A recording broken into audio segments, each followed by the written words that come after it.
A man tortured his son and the child's mother, and tonight, that man is on the run. Good evening, I'm Shannon Kogan. Scott Reynolds is off tonight. This happened over the weekend in Jeffersonville at a home on Luther Circle.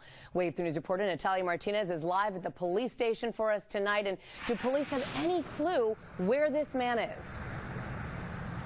They think that he may be in Louisville. This is the man that they're looking for. This is the boy's father who's accused of torturing his own son. Police departments all over the area are now looking for him. A mother and son tortured for hours over crack. This is the 8-year-old's father, who police say snapped. Oh, it makes me sick. Yeah, I can't imagine. The nightmare started Friday night. It woke me up. I heard yelling and commotion going on. I wasn't sure what it was. According to reports, Terry Dickerson lost his drugs and blamed the woman and his son for hiding it. He turned his attention on the child, I believe, hoping that torturing her child would force her to speak. Police say he kept them in a room. He beat his son's feet with a wrench and a board. He choked him to the brink of death over and over. He then did the same to the boy's mom. This individual has a drug issue, and he is a violent person. Once Dickerson fell asleep, the woman grabbed her beaten son and 2 younger children in the home and fled for help, finding a bus that took them to the hospital. Police then got the call and paid a visit to the home. Then they got a sledgehammer or something out of the car and busted the door down. Dickerson was gone. His family members gave police a hint. Look in Louisville. For now, his neighbors are glad the children are safe. And we hope they're okay. I hope her and her children are okay, and we wish them well. Once Dickerson is found, he faces 6 separate felony charges. Reporting live in Jeffersonville, Natalia Martinez, Wave 3 News. Good afternoon, everyone. I'm Pat Shiraki. And I'm Erica Von Teal. Breaking this noon, an arrest is made in the sexual assault and robbery of a Temple student. Police say 23-year-old Shakri Bennett is behind bars for that incident that happened last month. Well, let's get right to Eyewitness News reporter Rahel Solomon, who is live for us at police headquarters with the latest. Rahel, good afternoon. Good afternoon, Pat. Well, last week, police had announced they had a person of interest in custody for an unrelated crime. And today, as we mentioned, we learned he has now been charged with the rape and robbery of a Temple student. Police believe the suspect, 23-year-old Shakri Bennett, approached the student Monday, September 28th, just before midnight on the 1400 block of Carlisle Street. Bennett allegedly hit the 20-year-old victim in the arm with a handgun and told her not to scream before stealing several items from her backpack and sexually assaulting her. Shortly after the incident, video of the suspect was released, and it was apparently taken not long after the incident and shows the suspect smiling and seemingly unbothered. Police say tips from the public identifying the man and that video is what helped them nab Bennett. He is now being charged with a long list of crimes, including rape, robbery, and aggravated assault. And now to a story. Local 12's Deborah Dixon was first to break on Twitter this afternoon. A 16-year-old girl police say was severely beaten by her boyfriend has died. Haley Hall was left outside the emergency room at UC Medical Center on February 29th. She had brain damage and severe internal injuries and had been in intensive care since then. Investigators say 34-year-old William Arnold beat Hall outside an East End club. He's an accused heroin dealer. Hall is charged with assault now, but when the case goes to the grand jury, he could face a murder charge.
Certainly a very sad situation out here this morning. That man that was killed is a father of 4, and actually he was expecting his first grandchild sometime next week. Now, investigators are hoping that surveillance video, along with fingerprints and DNA, will help nab that suspect this morning. Now, take a look at these surveillance photos. You can see this is actually the suspect that investigators say killed the store owner here around 8:30 last night. The suspect's described as a black man, between 5'6" and 5'7", weighing 120 pounds. He's between 20 and 25 years old. Investigators say that that suspect walked into the raceway at FM 1960 Mills Road, got a Mountain Dew, and started walking around and looking suspicious. He then walked up to the register and attempted to rob the clerk. Well, that clerk got scared and ran to the back office where the store owner was doing some paperwork. They tried to close the door, but the suspect followed, and they didn't get it shut in time. That suspect chased the clerk to the office and started firing inside of the door. The actual owner of the store, again, he was in the office as well, got his gun out and fired back. He actually hit that suspect in his left side, but unfortunately, that suspect fired several more rounds, a total of 5 or 6. He ended up killing the store owner. He's 51-year-old Zia Sadeki. Sadeki died at the scene, and the suspect left on foot. He did not get away with any money, but he did take an innocent man's life. This was a hijacker who demanded money when he didn't get what he wanted. He chased the people down, hunted them down, and instead of just leaving the store with a foiled robbery, he just randomly started shooting inside. We don't believe he obtained anything, even left the Mountain Dew behind. Take a look at the video here. You can see the owner and a clerk try to shut the door. On the other side was the robber. He manages to stick half his body in and then opens fire. The rest of the video, which we are not showing, shows the owner return fire, possibly hitting the suspect. This all happened at the Raceway gas station on FM 1960 in Mills Road. A suspect first approached the clerk at the counter. That clerk ran to the back where the owner was in the office. The owner, 51-year-old Zia Afren Sadiki, died at the scene. He leaves behind 4 children and was expecting a grandchild next week. Being a white person in the United States of America, I know that I've never had the experience that so many of the people in this audience have had.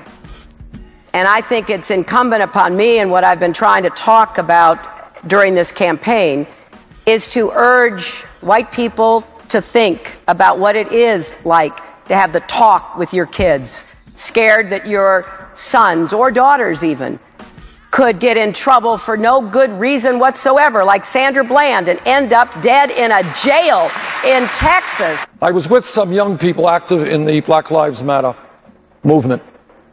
Young lady comes up to me and she says, "You don't understand what police do in certain black communities. You don't understand the degree to which we are terrorized." And I'm not just talking about the horrible shootings that we have seen, which have got to end, and we've got to hold police officers accountable. I'm just talking about everyday activities where police officers are bullying people.